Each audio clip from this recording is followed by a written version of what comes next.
మర్చిపోలే. లోకేష్ గారి మీద కేవలం ప్రశ్నించినందుకు 23 కేసులు పెట్టిన పరిస్థితి మర్చిపోయారు. ఈరోజు అద్భుతం ఏంటంటే ఈరోజు అసెంబ్లీలో ఉన్న ఎమ్మెల్యేల్లో 85 to 90% ఎమ్మెల్యేలు అందరికీ కూడా లాస్ట్ 5 సంవత్సరాల్లో జగన్మోహన్ రెడ్డి గారు పెట్టిన కేసులు 90% ఎమ్మెల్యేల మీద ఉన్నాయి. మరి ఈరోజు నువ్వు వచ్చి లా అండ్ ఆర్డర్ గురించి మాట్లాడతావు, చంద్రబాబు నాయుడు గారి గురించి మాట్లాడతావు, పవన్ కళ్యాణ్ గారి గురించి మాట్లాడతావు. పవన్ కళ్యాణ్ అక్కడ సీఎం మీద కేసులు ఉన్నాయి, డిప్యూటీ సీఎం మీద కేసులు ఉన్నాయి. సీఎంని రోడ్డు ఇప్పుడున్న సీఎం గారిని రోడ్డు మీద నిలబెట్టావు, డిప్యూటీ సీఎం గారిని రోడ్డు మీద పడుకోబెట్టావు. ఇప్పుడున్న స్పీకర్ గారి మీద కేసులు ఉన్నాయి, డిప్యూటీ స్పీకర్ గారికి కస్టోడియల్ టార్చర్స్ ఉన్నాయి, హోమ్ మినిస్టర్ నా మీద 23 కేసులు ఉన్నాయి.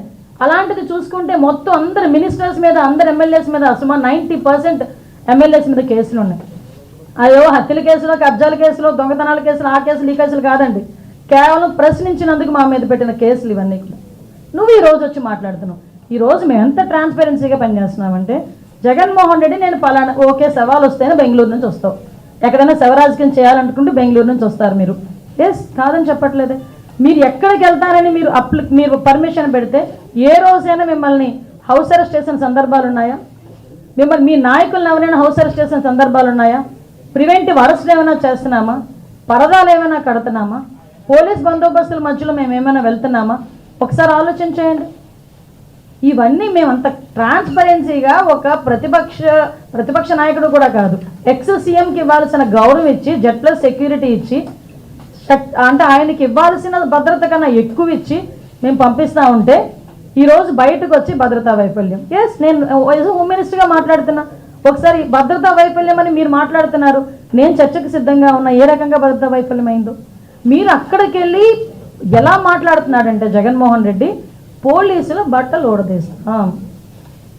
నిజంగా దమ్మున్నవాడు ఎస్ఐ బయటకు వచ్చి, ఎస్ఐలు అదేవిధంగా మహిళా పోలీసులు కూడా బయటకు వచ్చి ఏ రకంగా మాట్లాడుతున్నారు అని ఒక ఎక్స్ సీఎంని నిలదీసే పరిస్థితి వచ్చిందంటే సిగ్గుపడాలి ఈరోజు జగన్మోహన్ రెడ్డి. ఎందుకు ఇలా మాట్లాడేనా అని సిగ్గుపడాలి. నిజంగానే అనిపించింది. ఒక పోలీస్ కాకి చొక్కా ఒంటి మీదకి రావాలంటే ఏదో బయటికి వెళ్ళి సీఎంఆర్లోనో లేకపోతే ఎక్కడో లక్కీ షాపింగ్ మాల్కో లేకపోతే ఇంకో షాపింగ్ మాల్కో వెళ్ళి కొనిసి తెచ్చుకున్నంత ఈజీ కాదు కాకి చొక్కా మీదన పడ్డం అంటే. ఆ కాకి చొక్కా పోలీస్ కానిస్టేబుల్ దగ్గర నుంచి ఐపీఎస్ వరకు కాకి చొక్కా ఒంటి మీద పడాలంటే ఎగ్జామ్స్ రాసుకొని, రన్నింగ్లు పాస్ అయ్యి, వాళ్ళు బాడీ ఫిజికల్ ఫిట్నెస్కి వాళ్ళు పాస్ అయ్యి, అదేవిధంగా ఇంటర్వ్యూలకి అటెండ్ అయ్యి కఠోరమైన శ్రమ చేస్తే తప్ప ఆ పోలీస్ చొక్కా ఒంటి మీదకి రాదు, ఆ కాకి చొక్కా ఒంటి మీదకి రాదు. అటువంటి కాకి చొక్కా నేను ఓడదీస్తాడట. అది కూడా ఒక ఎక్స్ సీఎం మాట్లాడే భాష ఏమిటో నాకు ఒక అర్థం కావట్లే. అందులో ఆడవాళ్ళు ఉన్నారు. అనంతపురం ఎస్పీ ఒక లేడీ, అనంతపురం డిఐజీ ఒక లేడీ, అక్కడ చాలామంది లేడీ పోలీస్ కానిస్టేబుల్స్ ఉన్నారు, లేడీ ఎస్ఐస్ ఉన్నారు. అలాంటి వాళ్ళ గురించి బట్టలు ఊడదీస్తాం అలాగే ఇలాగా మాట్లాడుతూ ఉంటే సిగ్గనిపించట్లేదా? సంస్కారమేనా అది? కనీసం ఒక సంస్కారంతో కూడిన మాట ఒక ఎక్స్ సీఎంగా మాట్లాడాలి అన్న ఇంగిత జ్ఞానం లేకుండా ఎక్కడికి వచ్చి మాట్లాడుతున్నాడు? ఇది ఒక విక్టిమ్ హౌస్ దగ్గరికి వచ్చి మాట్లాడే పరిస్థితులు. ఎవరి గురించి వెనకేసుకొస్తున్నాడు? ఒక పోసాని కృష్ణమురళి గురించి, ఒక నందిగాం సురేష్ గురించి వెనకేసుకొస్తున్నాడు. అరే మేము ఈరోజు ఇందాక మేము చెప్పాం, ఎమ్మెల్యేలు ఎంపీల గురించే మాట్లాడాం. నిజంగా ఈరోజు చెప్తే కార్యకర్తలు కానీ, అదేవిధంగా ఇంచుమించుగా చూస్తే దగ్గర మామూలు సామాన్య ప్రజల మీద కానీ వాళ్ళు పెట్టిన కేసులు ఇవన్నీ కోకొల్లలు ఉన్నాయి. కొన్ని వేల కేసులు ఉన్నాయి, మామూలు కొన్ని వేల కేసులు. జగన్మోహన్ రెడ్డి హయాంలో 5 సంవత్సరాల్లో దగ్గర 2826 హత్యలు జరిగినాయి. నిజంగా నేను అంటున్నాను జగన్మోహన్ రెడ్డి నీ హయాంలో 2800 పైచీలకు హత్యలు జరిగినాయి. వీళ్ళందరి దగ్గరికి కూడా నువ్వు వెళ్తానన్నా కూడా మేము విత్ ప్రొటెక్షన్ పంపిస్తాం, వెళ్ళు, మేమేం కాదని చెప్పట్లేదు. వాళ్ళందరి దగ్గరికి వెళ్ళి పరామర్శించే దమ్ముందా నీకు? అలాంటిది ఈరోజు బయటకు వచ్చి నోటుకు వచ్చినట్టు మాట్లాడతాడు.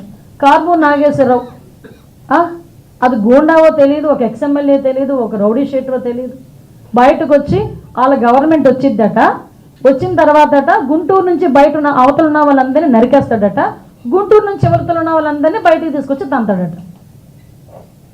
అది ఆయన వాళ్ళ కార్యకర్తల మీటింగ్లో మాట్లాడే పరిస్థితి. అంటే నేనేమంటానంటే జగన్మోహన్ రెడ్డి ఇలాంటి వాళ్ళందరూ బలం అనుకుంటున్నాడు, కానీ ఇలాంటి వాళ్ళందరూ ఏదో బల్లెలు లాంటి వాళ్ళు అనమాట. లాస్ట్ 151 సీట్లు ప్రజలందరూ ఇస్తే మీరు ఇలాంటి పనులు చేసే 11కి దిగారు. ఈరోజు మళ్ళీ నోటికి అదుపు లేకుండా ఇలాగే మాట్లాడితే ఆ 11కి కూడా కన్నం పడే పరిస్థితి మనందరికీ కూడా కనిపిస్తుంది. అది జగన్మోహన్ రెడ్డికి అర్థం కావట్లా. ఒకటి మేము చెప్తున్నామండి, ఈరోజు శాంతి భద్రతల విషయంలోనే కానీ, ముఖ్యంగా ఎక్కడా కూడా ఫ్యాక్షన్ రాజకీయాలు లేకుండా చూడటంలో కానీ, ప్రజలకు ఎవరికి ఇబ్బంది లేకుండా చూడటంలో కానీ మేమందరం కూడా చిత్తశుద్ధితో పనిచేస్తున్నాం. ముఖ్యంగా పోలీస్ డిపార్ట్మెంట్ గురించి మాట్లాడేటప్పుడు ఒక్కసారి మనస్సాక్షితో ఆలోచించుకోవాలి. వాళ్ళ ఇంట్లో ఆడబిడ్డల్ని, వాళ్ళ ఇంట్లోని ఉన్న మహిళల్ని ఇంట్లో పెట్టి బయటకు వచ్చి అదే మహిళల ప్రొటెక్షన్ గురించి, అదే మహిళల ఆడబిడ్డల ప్రొటెక్షన్ గురించి వాళ్ళు 24 గంటలు కష్టపడతారు. ఈరోజు వాళ్ళ ఇంట్లోని తల్లిదండ్రులు హాస్పిటల్లో ఉన్నారా, వాళ్ళ ఇంట్లో తల్లిదండ్రుల ఆరోగ్యం బాగుందా, వాళ్ళకి ఏం చూడాలన్నది కూడా పక్కన పెట్టి డ్యూటీ విషయంలో 24 గంటలు 48 గంటలు అయితే 48 గంటలు కూడా నుంచొని ప్రజల భద్రత గురించి, రాష్ట్ర భద్రత గురించి నుంచొని ఉద్యోగాలు చేసే పరిస్థితులు కనిపిస్తూ ఉన్నాయి. అలాంటి వాళ్ళని గురించి మాట్లాడేటప్పుడు కొంచెం మనం సెన్స్తో మాట్లాడితే ప్రజలు యాక్సెప్ట్ చేస్తారు. ఒక్కసారి అది కూడా ఆలోచన చేసుకోమని జగన్మోహన్ రెడ్డి గారికి చెప్తూ, పోలీస్ డిపార్ట్మెంట్ మీద అదేవిధంగా ప్రజల్ని రెచ్చగొట్టే విధంగా, శాంతి భద్రతలకి భంగం వాటిల్లే విధంగా ఎవరైనా మాట్లాడినా, సోషల్ మీడియాలో పోస్టులు పెట్టినా కంపల్సరీగా తగిన చర్యలు తీసుకుంటామని మీ అందరికీ తెలియజేసుకోవటం. ఒక వారం రోజుల ముందే రాప్తాడ్ ఎమ్మెల్యే పరిటాల సునీత గారు జగన్ ఇక్కడికి రాకూడదు, వస్తే ప్రజలు అడ్డుకుంటారు అని చెప్పేసి. ఓకే, మీరు అన్నది కరెక్టేనండి. యాక్చువల్గా ఒకటి విషయం చెప్పాలండి, రాప్తాడ్ ఎమ్మెల్యే గారు ఎన్ని ఒకసారి మీరు రాప్తాడ్ ఎమ్మెల్యే పరిటాల సునీతమ్మ, పరిటాల రవి గారి హత్య కేసులో ఎవరు ఇన్వాల్వ్ అయ్యి ఉన్నారన్న సంగతి ప్రపంచం అందరికీ తెలుసు. ఎక్కడో అక్కడ కడుపు మంట ఉంటుంది. ఆ కడుపు మంటతో అక్కడ ఒక సంస్కృతి ఉంది. కొన్ని ఊర్లకి వైసీపీ నాయకులు రారు, కొంతమంది టీడీపీ వాళ్ళు ఆ ఊర్లకి వెళ్ళరు. కొంత సంస్కృతి అక్కడ నడుస్తుంది, కొన్ని రోజుల నుంచి నడుస్తుంది. కానీ ఆ రోజు వచ్చేటప్పుడు